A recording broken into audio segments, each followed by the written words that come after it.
ओम शांति। आज 7 तारीख है, सोमवार का दिन है। तो सारा दिन मैं आत्मा खुदाई खिदमतगार हूँ, इस स्वमान का अभ्यास करेंगे और खुदा माना शिव बाबा की इस सेवा में मददगार बनेंगे। मनसा वाचा कर्मना एवं तन मन धन बाबा की सेवा में मदद करेंगे। तो आज का प्यारे बाबा का महावाक्य है। बाबा कहते, मीठे बच्चे, तुम बहुत समय के बाद फिर से बाप से मिले हो, इसलिए तुम बहुत बहुत सिखिलते हो, माना बहुत लाडले हो। 5000 वर्ष के बाद बाप को मिले हो। प्रश्न है, अपनी स्थिति को एक रस बनाने का साधन क्या है? उत्तर, सदा याद रखो, जो सेकेंड पास हुआ ड्रामा कलप पहले भी ऐसे ही हुआ था। अभी तो निंदा स्तुति मान अपमान सब सामने आना है। इसलिए अपनी स्थिति को एक रस बनाने के लिए पास्ट का चिंतन मत करो। ओम शांति। और रूहानी बच्चों प्रति रूहानी बाप समझा रहे हैं। रूहानी बाप का नाम क्या है? शिव बाबा। वो सब रूहों का बाप, सब रूहानी बच्चों का नाम क्या है? आत्मा। जीव का नाम पड़ता है, आत्मा का नाम वही रहता है। ये भी बच्चे जानते हैं सत्संग ढेर है, तो ये है सच्चा सच्चा सत का संग, जो सत बाप राजयोग सिखाकर हमको सतयुग में ले जाते हैं। तो ऐसे और कोई भी सत्संग व पाठशालाएं नहीं हो सकती है। ये भी तुम बच्चे जानते हो, सारा सृष्टि चक्र तुम बच्चों की बुद्धि में है। तुम बच्चे ही सुदर्शन चक्रधारी हो। तो बाप बैठ समझाते, ये सृष्टि चक्र कैसे फिरता है, किसको भी समझाओ तो तब चक्र तो सामने बाप कहते खड़ा हो। तो अब तुम इस तरफ जाएंगे। बाप जो की आत्माओं को कहते हैं, अपने को आत्मा समझो। ये नई बात नहीं जानते, कलप कलप सुनते हैं, अब फिर से सुन रहे हैं। तो तुम्हारी बुद्धि में कोई भी देहधारी बाप टीचर गुरु नहीं है। ये तो निराकार है, विदेही है। तो तुम जानते हैं वो विदेही शिव बाबा हमारा टीचर गुरु है। और कोई भी सत्संग आदि में ऐसी बात नहीं करेंगे। मधुबन तो यही एक है, वो फिर एक मधुबन वृंदावन में दिखाते हैं। तो वह भक्ति मार्ग में मनुष्यों ने बैठ बनाए हैं। तो प्रैक्टिकल मधुबन तो ये है। तो तुम्हारी बुद्धि में है कि हम सत्युग त्रेता से लेकर पुनर्जन्म लेते लेते अभी संगम पर आकर खड़े हुए हैं पुरुषोत्तम बनने के लिए। हमको बाप ने आकर स्मृति दिलाई 84 जन्म कौन और कैसे लेते, वो भी तुम जानते हो। मनुष्य तो सिर्फ कह देते, समझते कुछ भी नहीं। तो बाप अच्छी रीति समझाते हैं। सत्युग में सतो प्रधान आत्माएं थी, शरीर भी सतो प्रधान थे। तो इस समय तो सत्युग नहीं है, ये कलयुग है। गोल्डन एज में हम थे, फिर चक्र लगाकर पुनर्जन्म लेते लेते नीचे उतरते आए। हम आयरन एज में आ गए, फिर चक्र जरूर लगाना है। अभी फिर हमको जाना है अपने घर। तुम सिखलते हो ना, तो सिखिलते उनको कहा जाता है जो गुम हो जाते हैं, फिर बहुत समय के बाद मिलते हैं। तो तुम 5000 वर्ष के बाद आकर मिले हो।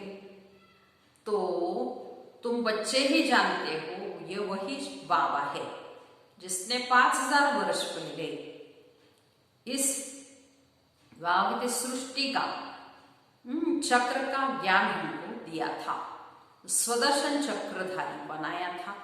अभी फिर से बाबा आकर मिले हैं जन्म सिद्ध अधिकार देने के लिए। तो यह बाप रियलाइज कराते हैं, इसमें आत्मा के 84 जन्मों की भी रियलाइजेशन आ जाती है। तो ये सब बाप बैठ समझाते। जैसे 5000 वर्ष पहले भी समझाया था, मनुष्य को देवता या कंगाल को सिरताज बनाने के लिए। तो तुम समझते हो, हमने 84 जन्म पूरे लिए हैं। जिन्होंने नहीं लिए हैं वो यहाँ सीखने के लिए आए भी नहीं। तो कोई थोड़ा समझेंगे, नंबरवार तो होते हैं। तो अपने अपने घर गृहस्थ में रहना है। सब तो यहाँ नहीं आकर बैठेंगे ना, रिफ्रेश होने वो आएंगे जिनको बहुत अच्छा पद पाना होगा। कम पद वाले जास्ती पुरुषार्थ करेंगे भी नहीं। ये ज्ञान ऐसा है, थोड़ा भी पुरुषार्थ किया तो व्यर्थ नहीं जाएगा, सजा खाकर आ जाएंगे। तो पुरुषार्थ अच्छा करते तो सजा भी कम हो जाती। याद की यात्रा बिगर विकर्म विनाश नहीं होंगे। ये तो घड़ी घड़ी अपने को याद करो। कोई भी मनुष्य मिले पहले तो उनको ये समझाना है, अपने को आत्मा समझो। तो ये नाम तो पीछे शरीर पर मिले, किसको बुलाएंगे शरीर के नाम पर। तो इस संगम पर ही बेहद का बाप रूहानी बच्चों को बुलाते हैं। तुम कहेंगे रूहानी बाप आया है, बाप कहेंगे रूहानी बच्चे। पहले रूह फिर बच्चों का नाम लेते हैं। तो रूहानी बच्चों को तुम बाप कहते समझाते हैं कि तुम्हारे ये रूहानी बाप है। तुमको रूहानी बाप क्या समझाते हैं? तुम्हारी बुद्धि जानती है शुभावा इस भागीरथ पर विराजमान है, हमको वही सहज राजयोग सिखा रहे हैं। और कोई मनुष्य मात्र नहीं जिसमें बाप आकर राजयोग सिखाए। तो वो बाप आते ही है पुरुषोत्तम संगम युग पर। और कोई भी मनुष्य कभी ऐसे कह न सके और समझा न सके। तो ये भी तुम जानते हो, ये शिक्षा कोई इस बाप की नहीं। इनको तो यह मालूम ही नहीं था कलयुग खत्म हो सतयुग आना है। तो इनका कोई देहधारी गुरु नहीं है। और तो सब मनुष्य मात्र कहेंगे हमारा फलाना गुरु है। तो फलाना ज्योति ज्योत समाया, सबके देहधारी गुरु है। धर्म स्थापक भी देहधारी है। ये धर्म किसने स्थापन किया? परम पिता परमात्मा त्रिमूर्ति शुभावा ब्रह्मा द्वारा ये देवी देवता धर्म की स्थापना करते हैं। माना ये धर्म कोई मनुष्य स्थापन नहीं करते। तो इस धर्म का स्थापक स्वयं निराकार परमात्मा शिव है। तो इनके शरीर का नाम, जिस तन में आए उस शरीर का नाम ब्रह्मा है। क्रिश्चियन लोग कहेंगे क्राइस्ट ने ये धर्म स्थापन किया। वो तो सब देहधारी है, चित्र भी है। इस धर्म के स्थापक का चित्र क्या दिखाएंगे? शिव का ही दिखाएंगे। शिव के चित्र भी कोई बड़े कोई छोटे बनाते हैं। तो वह बिंदी नाम रूप भी है परंतु अव्यक्त है। इन आंखों से नहीं देख सकते। शिव बाबा तुम बच्चों को राज्य भाग्य देकर गए, तब तो याद करते हो ना। तो शिव बाबा कहते बच्चे मन मना भो, मुझे एक बाप को याद करो। किसकी स्तुति नहीं करनी है?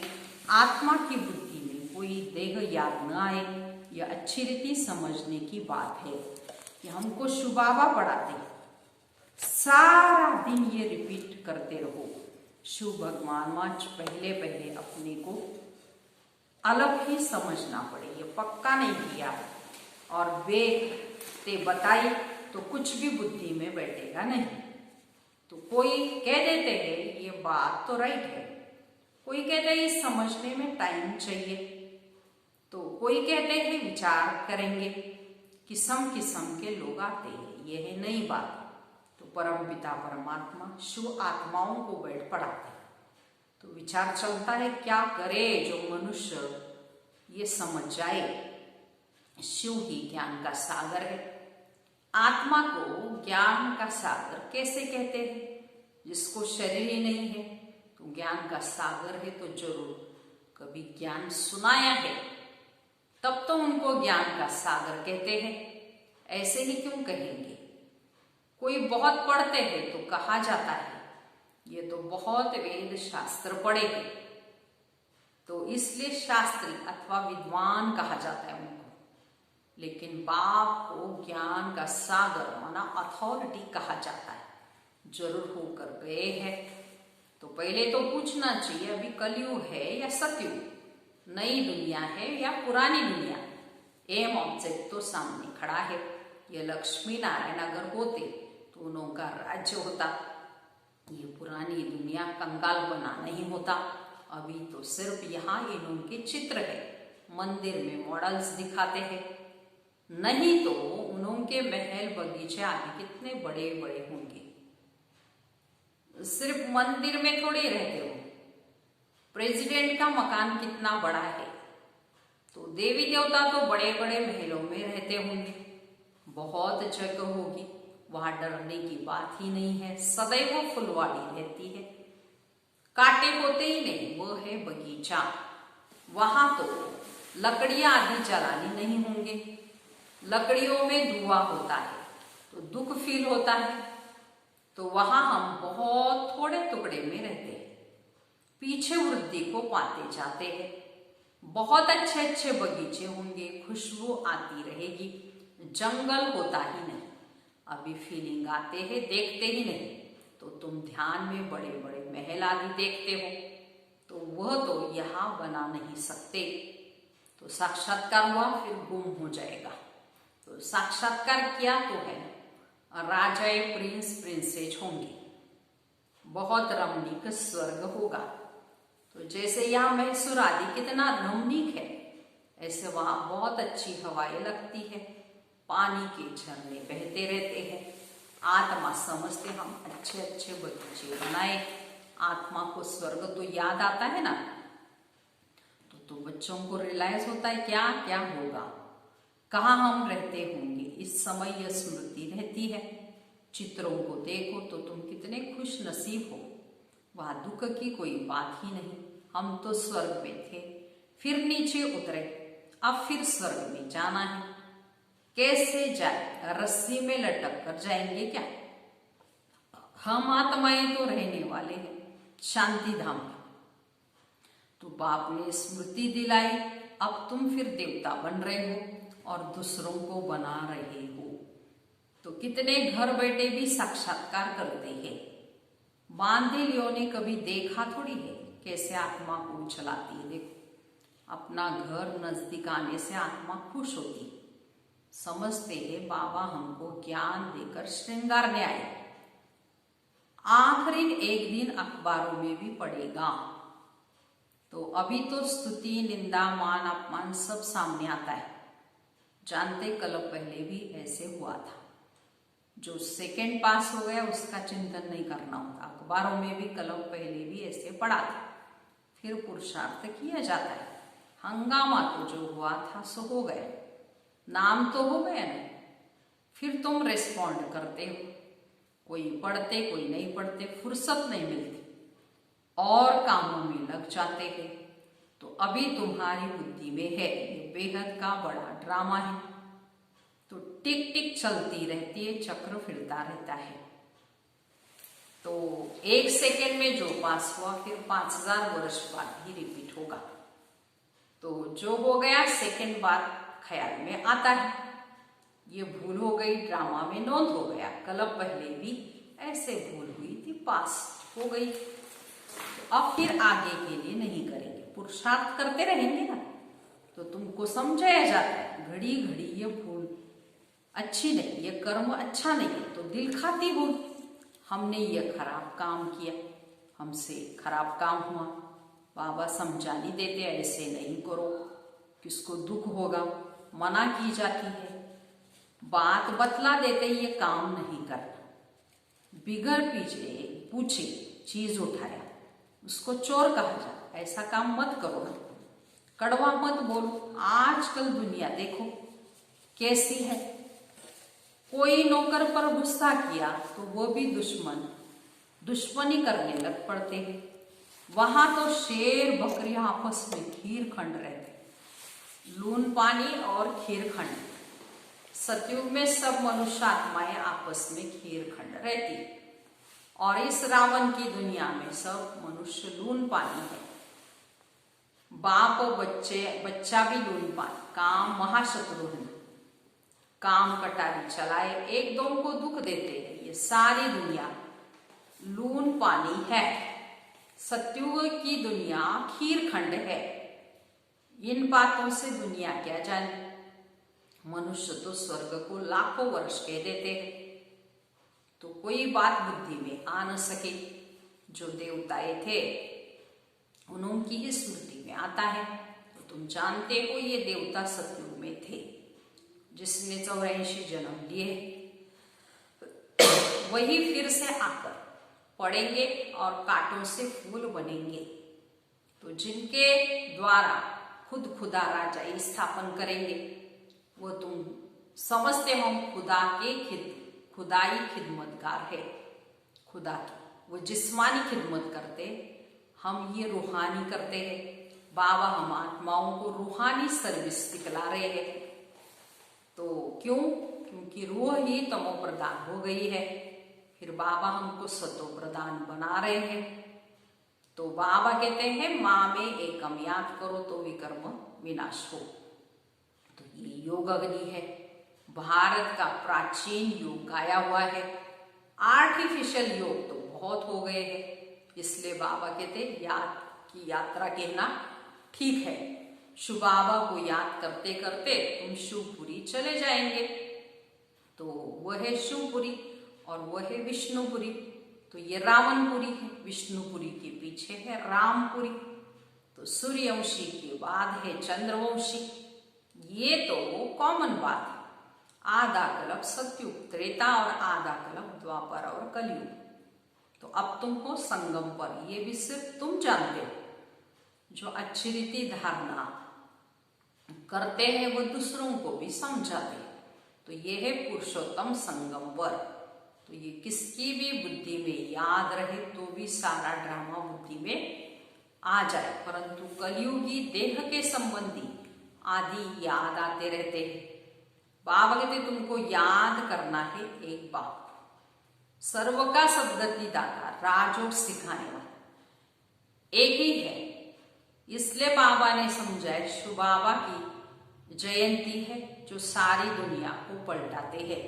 तो तुम ब्राह्मण ही जानते हो, अभी हम पुरुषोत्तम संगम पर है। जो ब्राह्मण है उनको ही रचयिता और रचना का ज्ञान बुद्धि में है।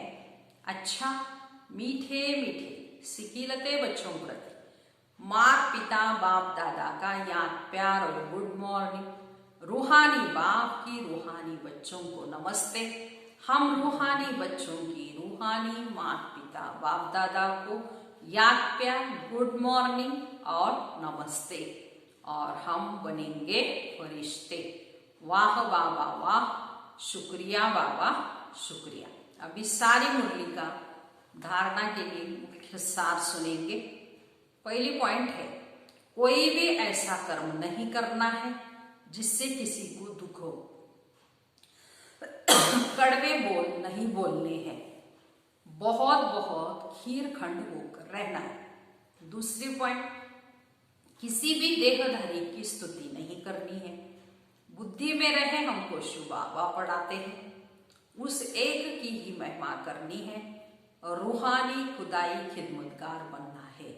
वरदान, सर्व के गुण देखते हुए स्वयं में बाप के गुणों को धारण करने वाले गुण मूर्त भव। विस्तार, संगम पर जो बच्चे गुणों की माला धारण करते हैं वही विजय माला में आते हैं। इसलिए होली हंस बन सर्व के गुणों को देखो और एक बाप के गुणों को स्वयं में धारण करो। तो ये गुणमाला सभी के गले में पड़ी हुई हो। जो जितने बाप के गुण स्वयं में धारण करते हैं उनके गले में उतनी बड़ी माला पड़ती है। गुणमाला को सिमरन करने में स्वयं भी गुण मूर्त बन जाते।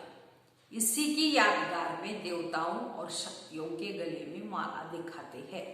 ऐसे गुण मूर्त बनना है। स्लोगन, साक्षीपन की स्थिति ही यथार्थ निर्णय का तख्त है। अच्छा, ओम शांति।